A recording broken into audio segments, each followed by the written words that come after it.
Subject काम कर रहा है या सब्जेक्ट पर काम हो रहा है? माय डियर, इसी सेंटेंस पर हमारी पूरी पैसिव वॉइस डिपेंड करती है। आज हम वन शॉट में अपना टॉपिक कंप्लीट करने वाले हैं और ये टॉपिक हमारा मच अवेटेड टॉपिक है। बहुत ही जबरदस्त तरीके से आज इसको हम क्लियर करेंगे। सो माय डियर, जैसा कि आपके सामने लिखा हुआ है, active and passive master class है आज हमारी। करते हैं स्टार्ट। क्या कहानी है एक्टिव और पैसिव की, आज आप बने रहिए और गारंटी है ये टॉपिक आपको पूरे तरीके से क्लियर हो जाएगा। हर एक एग्जाम में ये टॉपिक हमारा आता है। सो डियर, वॉइस है क्या, पहले हम ये जान लेते हैं। वॉइस है क्या? What is voice?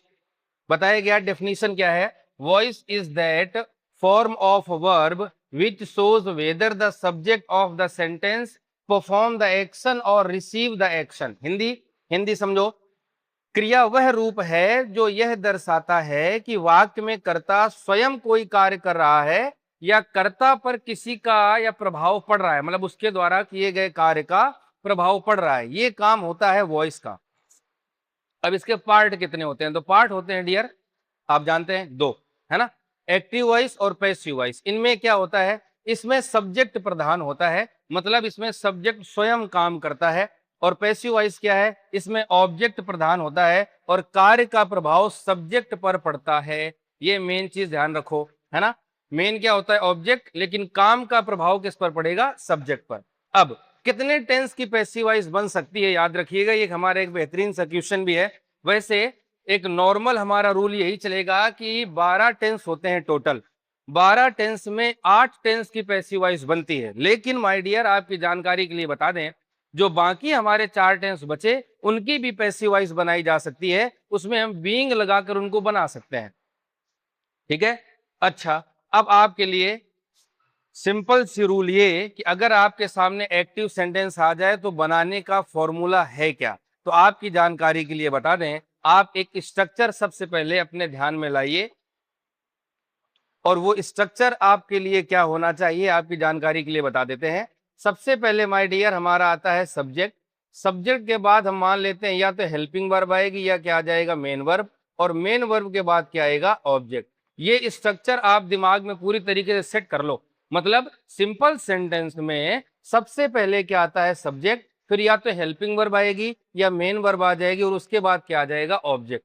अब एकदम आसान शब्दों में बताऊं तो अगर हमें पैसिव बनाना है तो इस ऑब्जेक्ट को यहां लिखना है, इस सब्जेक्ट को यहां लिखना है और ये हेल्पिंग वर्ब और मेन वर्ब को टेंस के अकॉर्डिंग बदल देना है। इतना सा रूल है बस, और ज्यादा कोई खास नहीं। अब इसको मैंने और विस्तार से बता दिया है, आपको समझा देते हैं। एक्टिव वॉइस के ऑब्जेक्ट को पैसिव वॉइस का सब्जेक्ट बना दिया जाता है। एक्टिव वॉइस के सब्जेक्ट को पैसिव वॉइस का ऑब्जेक्ट तो बना दिया जाता है और उससे पहले सामान्यतः बाई लगाया जाता है। याद रहे, मैं यहां पर आपको और क्लियर करना चाहूंगा, जरूरी नहीं है कि पैसिव वॉइस के हर एक रूल में बाई प्रीपोजिशन लगे। हाँ, इतना जरूर है कि मैक्सिमम रूल्स के साथ बाई प्रीपोजिशन लगता है, क्योंकि आगे मैं आपको बताऊंगा एक topic, fixed preposition. For example, जैसे मान लीजिए हमारी वर्ब आ गई नो, तो वहां पर माय डियर बाई प्रीपोजिशन नहीं, वहां पर हम टू लगाएंगे। इसलिए आप फिलहाल इतना ध्यान में रखिए कि मैक्सिमम रूल्स के साथ हमें क्या लगाना है? बाई। लेकिन एक रूल ऐसा भी है जहां पर अलग अलग प्रीपोजिशन लगेंगे। क्लियर? अच्छा, एक सबसे बड़ी बात जो आपको ध्यान रखनी है, आप जब जब पैसिव वॉइस बनाओगे तो हमेशा वर्ब की थर्ड फॉर्म का यूज किया जाएगा। ये आप दिमाग में सेट कर लो, हमेशा क्या लगाना है? वर्ब की थर्ड फॉर्म। ये रूल्स है, ध्यान रखिएगा। उसके बाद हेल्पिंग वर्ब ट्रांसफॉर्मेशन चार्ट है ये आपके लिए। इसको और मैं आपको थोड़ा ब्रॉड कर देता हूं ताकि आप सही से समझ सके। ठीक है? इसका आप एसएस भी ले सकते हैं ताकि याद रखने के लिए। अब ये रूल है क्या, तुम्हारी जानकारी के लिए बता दूं, याद रखिएगा। ये चीजें आपको क्वेश्चन में दिखेंगी, तो जब आप उसको ट्रांसफॉर्म करोगे पैसिव वॉइस में तो इसमें बदलना होगा आपको। मतलब अगर क्वेश्चन में वर्ब की फर्स्ट फॉर्म एस या ईएस या डू या डज आ रहा है तो पैसिव बनाते समय उसको किस में चेंज करना है? इज आर एम में। तो ये है वो चार्ट, इसको आप एसएस ले लीजिए। ठीक है? और ये जब तक याद नहीं होगा डियर, तब तक पैसिव वॉइस कंप्लीट नहीं होगी। ठीक है? ये और थोड़ा सा अभी और चार्ट है, इसका और एसएस ले लीजिए ताकि फिर हम आगे बढ़े। ये अब आपका काम है, आप याद कर लीजिएगा। ठीक है? ओके। अब चलिए देखिए, अगली चीज आपको बताता हूं। जो मैंने अभी आपको बताया था कि जो हमारे, मैंने क्या बताया स्टार्टिंग में, टोटल टेंस माय डियर 12 होते हैं। 12 में से 8 टेंस की पैसिव वॉइस बनती है, 4 टेंस बच जाते हैं। तो वो 4 टेंस का क्या करना है उसके बारे में है। वैसे इनसे जुड़े हुए एग्जाम्पल्स एग्जाम में ना के बराबर आते हैं। ये आपकी एडिशनल जानकारी के लिए है कि अगर इनसे जुड़े हुए सेंटेंस आ जाएं तो फिर किस तरीके से बनाना है।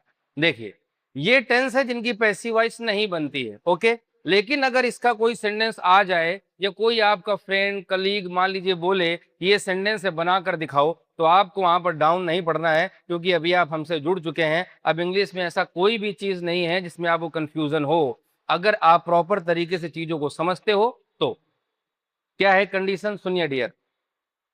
पारंपरिक व्याकरण ट्रेडिशनल ग्रामर में इनकी पैसिव नहीं बनती है, परंतु आधुनिक व्याकरण जो हमारी मॉडर्न इंग्लिश जिसको हम बोलते हैं, विशिष्ट साहित्यिक या व्यवहारिक परिस्थिति यदि जोर देकर कार्य की निरंतरता या पूर्णता दर्शाए तो इन्हें हम बीइंग लगाकर बना सकते हैं।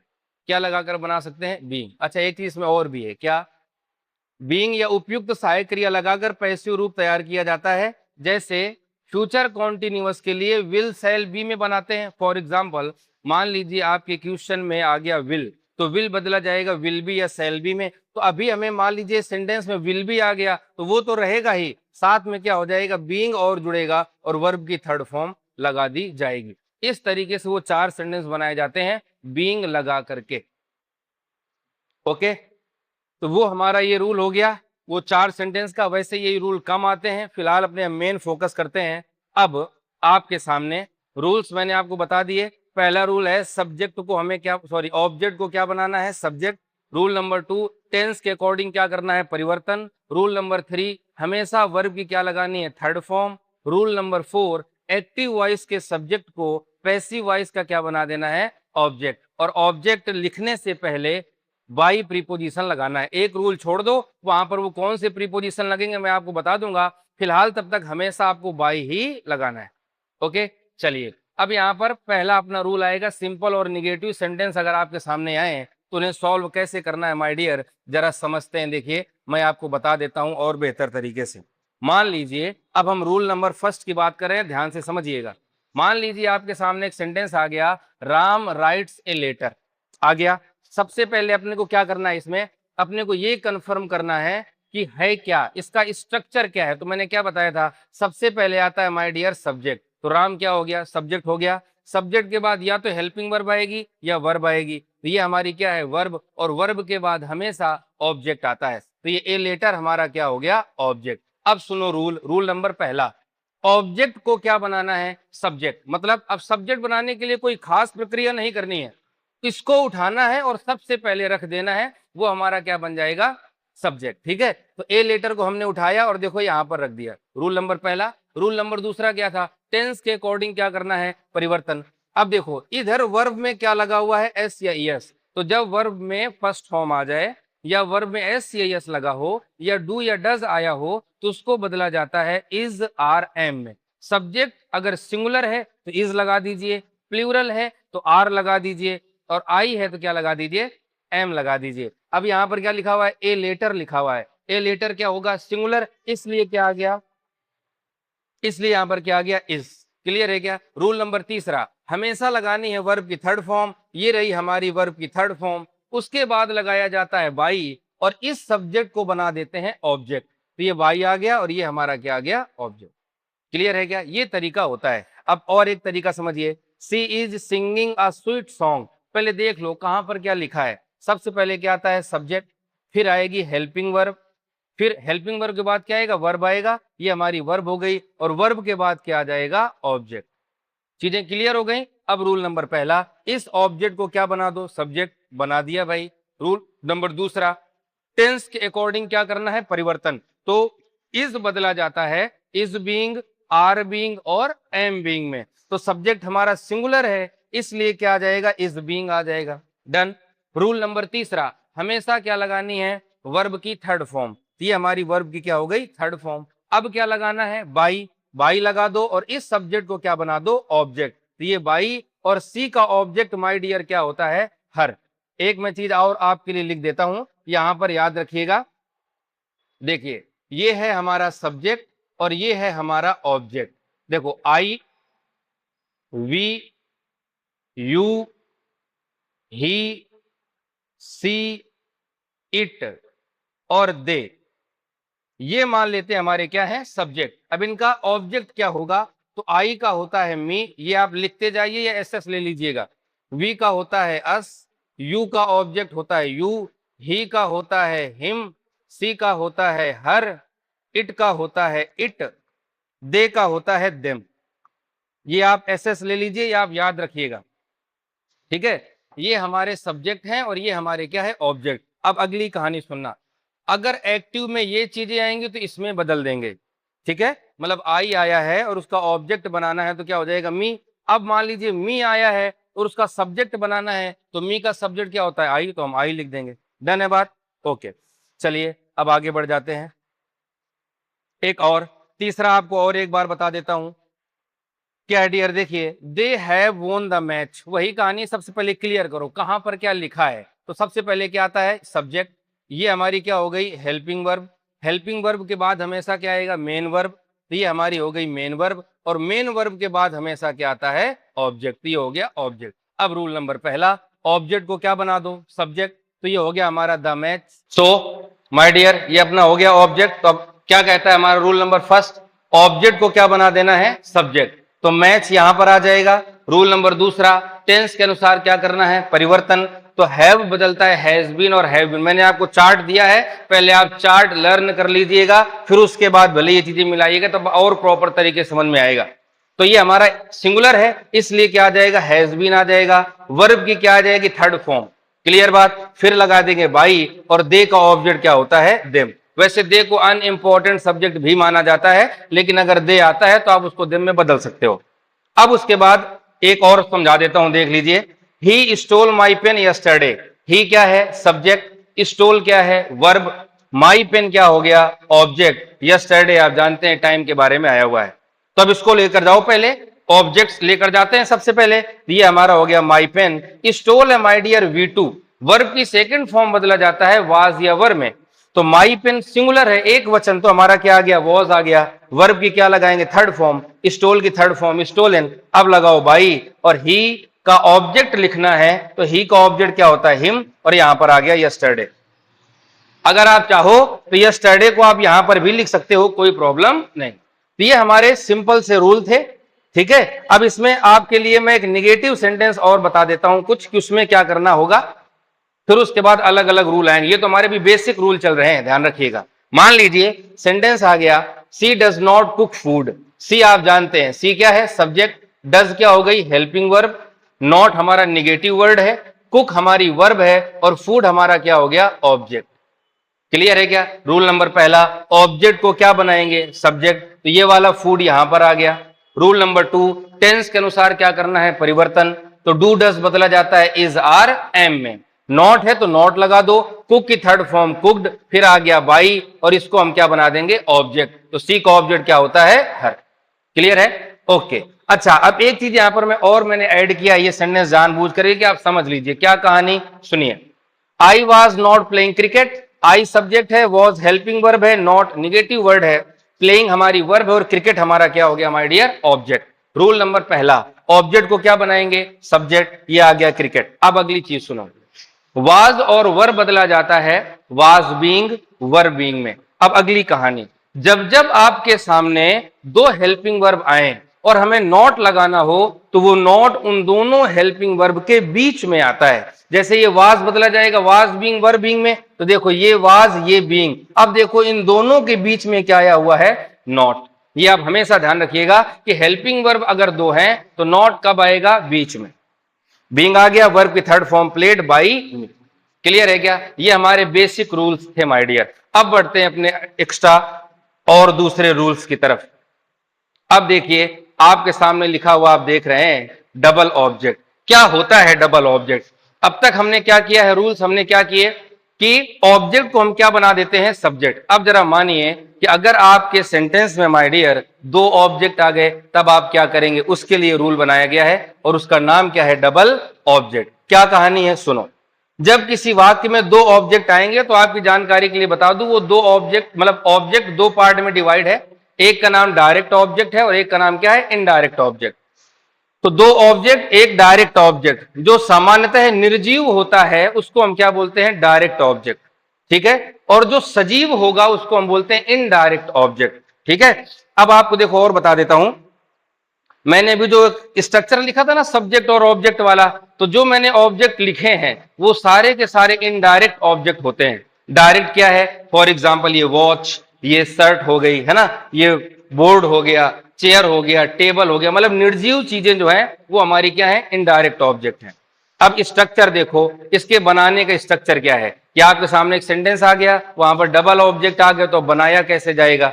देखिए सबसे पहले क्या है, सबसे पहले आप लिखो इनडायरेक्ट ऑब्जेक्ट, फिर हेल्पिंग वर्ब, फिर वर्ब की थर्ड फॉर्म, फिर डायरेक्ट ऑब्जेक्ट, और फिर हमारा बाई आ जाएगा। ठीक है, ये दो रूल होते हैं, याद रखिएगा, मतलब दो स्ट्रक्चर हैं भाई, दो ऑब्जेक्ट आएंगे, तो अगर आपको इनडायरेक्ट से बनाना है, मैं थोड़ा इसको छोटा कर देता हूं, अगर आपको इनडायरेक्ट से बनाना है तो ये स्ट्रक्चर है, अगर आपको डायरेक्ट ऑब्जेक्ट से सेंटेंस बनाना है तो ये स्ट्रक्चर है। बस याद रखना, अगर आप डायरेक्ट ऑब्जेक्ट से बनाओगे तो आपको टू और फोर में से किसी एक का चयन करना होगा कॉम्प्लीमेंट के लिए, पूरक के लिए। ओके, चलिए, तो ये हमारा स्ट्रक्चर है, आप देख लीजिए। ठीक है, अब हम बढ़ते हैं अपने एग्जाम्पल्स की तरफ कि अगर आए तो हमें बनाना कैसे है। चलिए मैं आपको बताता हूं, देखिए अब सेंटेंस हमारे सामने आ चुका है, अब हम तैयार हैं उसको सॉल्व करने के लिए। आप देखिए कैसे बनाना है। देखिए, ही गेव मी पेन, पहले वही कहानी आप क्लियर करो। ही हमारा क्या है, सब्जेक्ट, गेव क्या है, वर्ब, मी क्या है, ऑब्जेक्ट, और ए पेन हमारा क्या है, ऑब्जेक्ट। क्लियर बात। अब रूल क्या कहता है, ऑब्जेक्ट को क्या बनाते हैं, सब्जेक्ट, तो दोनों ऑब्जेक्ट से बनाया जा सकता है, इसीलिए देखो यहां पर दो आंसर मैंने कर दिए।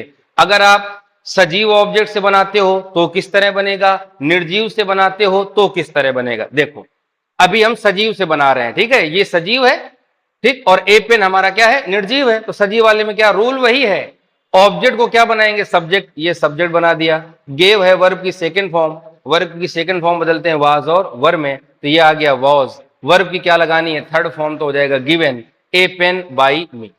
सिंपल सा है ये। ठीक है, अब बनाते हैं ए पेन से।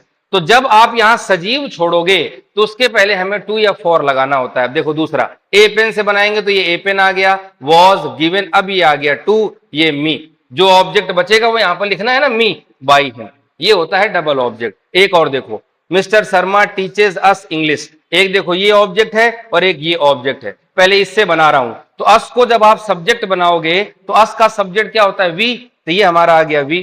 टीचर्स लिखा है, वर्ब में एस या एस लगा है तो बदला जाएगा इज आर एम में, वी हमारा बहुवचन होता है इसलिए क्या जाएगा, आर, वी आर। अब वर्ब की क्या लगानी है, थर्ड फॉर्म, टॉट, जो बचा वो लिखो, क्या बचा, इंग्लिश, लिख दिया English by mister Sharma, by लगाओगे और इस सब्जेक्ट को क्या बना दोगे, ऑब्जेक्ट। क्लियर है क्या बात, ये हमारे दो हमने कर लिए। ठीक है, अब एक तीसरा आपके ऊपर छोड़ता हूं, रूल हमारा वही है same, she bought me a gift, ये है हमारा इनडायरेक्ट ऑब्जेक्ट, ये है डायरेक्ट ऑब्जेक्ट, जिससे बनाना चाहो बना लेना, बाद में आंसर मिला लेना। तो ये डबल ऑब्जेक्ट क्लियर हो गया। अब बढ़ते हैं अपने अगले रूल की तरफ, जिसका नाम है माय डियर गोइंग टू। अब अगर आपके सेंटेंस में गोइंग टू आ जाए तब हमें क्या करना होगा, जरा वो भी समझिए क्या है। देखो, यदि एक्टिव वॉइस में गोइंग टू प्लस V1 का प्रयोग हुआ हो तो यह भविष्य के इरादे को दर्शाता है, और पैसिव बनाते समय क्या करना है, going to be plus V3 का प्रयोग करना है। अब स्ट्रक्चर देखिए, स्ट्रक्चर इस तरीके से होगा, क्लियर है, स्ट्रक्चर तो ये होगा, सब्जेक्ट आएगा, इज आर एम आएगा, गोइंग आएगा, और गोइंग के बाद टू, और टू के बाद V1 वर्ब की फर्स्ट फॉर्म। तो बनाना कैसे है, देखो सबसे पहले इस वाले ऑब्जेक्ट को हम क्या बना देंगे, सब्जेक्ट, वही रूल पहले वाला, जो यहां पर आया होगा हेल्पिंग वर्ब, जिस टेंस की, उसी टेंस की हेल्पिंग वर्ब रहेगी हमारे आंसर में। बस इतना याद रखिएगा कि फॉर एग्जाम्पल मान लीजिए यहां पर देखो एम आया हुआ है, तो एम किसकी होती है, हमारी helping verb, present continuous, is are am, तो उसी में रहेगी प्रेजेंट कॉन्टिन्यूअस में, बस कर्ता के अनुसार, सब्जेक्ट के अनुसार थोड़ी चेंज हो सकती है। कैसे, फॉर एग्जाम्पल यहां पर बहुवचन होता तो आर लिख देते, टेंस वही रहेगा, टेंस एम है तो भी प्रेजेंट कॉन्टिन्यूअस है, आर है तो भी प्रेजेंट कॉन्टिन्यूअस है। क्लियर बात, ध्यान सिर्फ इतना देना है कि गोइंग के बाद गोइंग टू बी लगाना है, टू बी के बाद वर्ब की थर्ड फॉर्म, बाकी रूल पहले जैसा सेम। अब देखो मैं आपको बता देता हूं, अब रही बात पता लगाने की कि पता कैसे लगाएं कि गोइंग टू वाला है, तो सिंपल सी बात है, गोइंग टू आएगा फिर वर्ब की फर्स्ट फॉर्म आएगी। आप समझ जाना ये वाला रूल है। करना कैसे, देखो, I subject, am helping verb, going verb आ जाएगी, ये इन्फिनेटिव है, 2 + V1 को इन्फिनेटिव कहा जाता है। ए न्यू हाउस हमारा क्या हो गया, ऑब्जेक्ट। तो अब ऑब्जेक्ट आएगा यहां, तो क्या हो जाएगा, ए न्यू हाउस आ गया। अब इज आर एम यहां पर आ जाए, वाज वर आ जाए, वही टेंस रहेगा, बस कर्ता के अकॉर्डिंग लगा देना। ए न्यू हाउस एक वचन है तो इज आ जाएगा, गोइंग का गोइंग रहेगा। अब ये जो टू है इसको बदलना है टू बी में और वर्ब की थर्ड फॉर्म में। तो बिल्ड की थर्ड फॉर्म क्या होती है, बिल्ड। अब लगा दो बाई और इस सब्जेक्ट को क्या बना दो, ऑब्जेक्ट। डन है मामला। एक और देखो, they were going to start a business, ये वाला आप कर लेना, ठीक है। ये वर वाला मैं आपको बता देता हूं। देखो, they were going to start a business, ये हमारा ऑब्जेक्ट है, ऑब्जेक्ट को पहले लेकर जाएंगे, क्या हो जाएगा, ए बिजनेस आ जाएगा, तो आ गया। अब अगली बात सुनो, देखो यहां पर वाज वर आया है तो आंसर में भी वाज वर आएगा। सब्जेक्ट सिंगुलर है तो वाज, प्लूरल है तो वर। अब यहां पर ए बिजनेसेस लिखा हुआ है माय डियर, ए बिजनेस है तो ए बिजनेस क्या हो गया, एक वचन हो गया, एक वचन के साथ क्या लगाएंगे, वाज। यहां पर वर क्यों आया, क्योंकि यहां का सब्जेक्ट डियर क्या है, प्लूरल, तो ये वाज हो गया, गोइंग टू का गोइंग टू। अब इस वर्ब को हमें किस में बदलना है, थर्ड फॉर्म में। तो स्टार्ट का क्या हो जाएगा, स्टार्टेड, फिर लगाओ बाई और दे को हमने क्या बना दिया, ऑब्जेक्ट। ये रूल हमारा था गोइंग टू।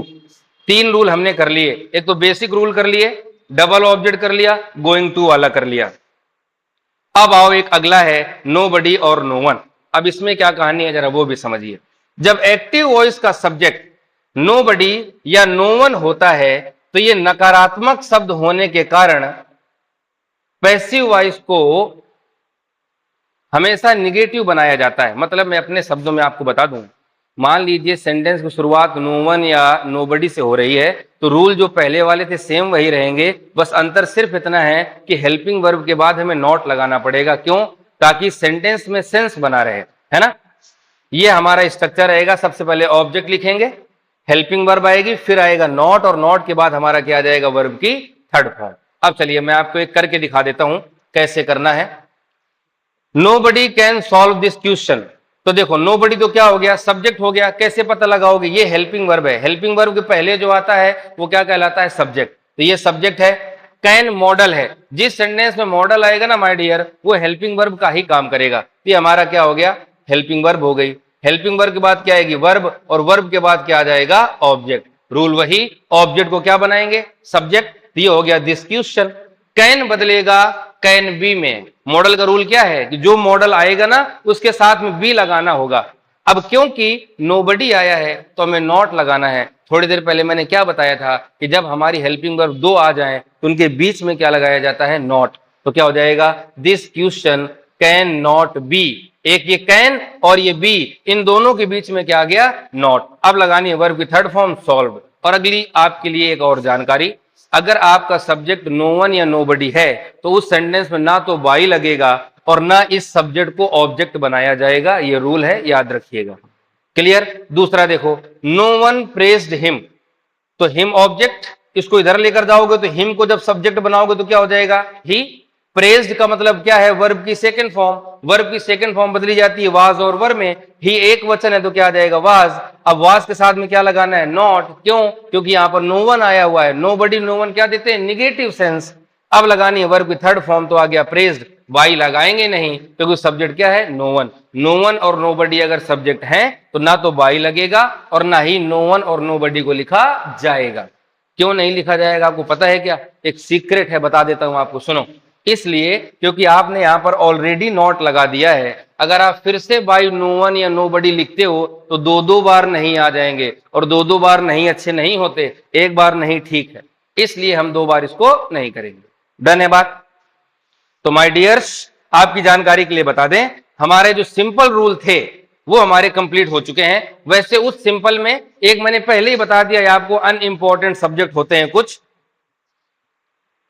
उनमें क्या होगा, जैसे अनइंपॉर्टेंट क्या है, पीपल, पुलिस, समवन, ये हमारे अनइंपॉर्टेंट सब्जेक्ट हैं। तो इनके लिए रूल ये होता है कि ना तो बाई लगाया जाता है ना इनको लिखा जाता है, और इसी में शामिल है वो नो वन और नोबडी वाला भी। बाकी रूल सेम है। जैसे कि ये सेंटेंस आ गया, people speak English all over the world. People subject, ये वर्ब, ये ये वर्ब है, ये हमारा क्या हो गया, ऑब्जेक्ट हो गया। तो ऑब्जेक्ट जब बड़ा होगा ना तो उसको बीच से डिवाइड कर देंगे, इतना और ध्यान रखिएगा। कब डिवाइड करेंगे, जब मतलब ऑब्जेक्ट बड़ा आ जाए, है ना, बड़ा समझ गए क्या, 4-5 शब्दों का आ जाए। तो अगर कहीं पर इन है, एट है, विथ है, ऑल है, ये शब्द आ जाएं और वहां से वो चीजें अलग हो रही हों तो उनको अलग कर देंगे। यहां से देखो हमने अलग कर दिया, ऑल ओवर द वर्ल्ड अलग, और इंग्लिश क्या हो गया हमारा, अलग। इंग्लिश को पहले लिख दिया, स्पीक है वर्ब की first form, is are am में बदलेंगे, English is spoken all over the world. अब ये हमारे क्या कहलाते हैं, अनइंपॉर्टेंट, इसलिए ना तो हमने बाई लगाया और ना हमने इनको ऑब्जेक्ट में बदला। क्लियर है क्या।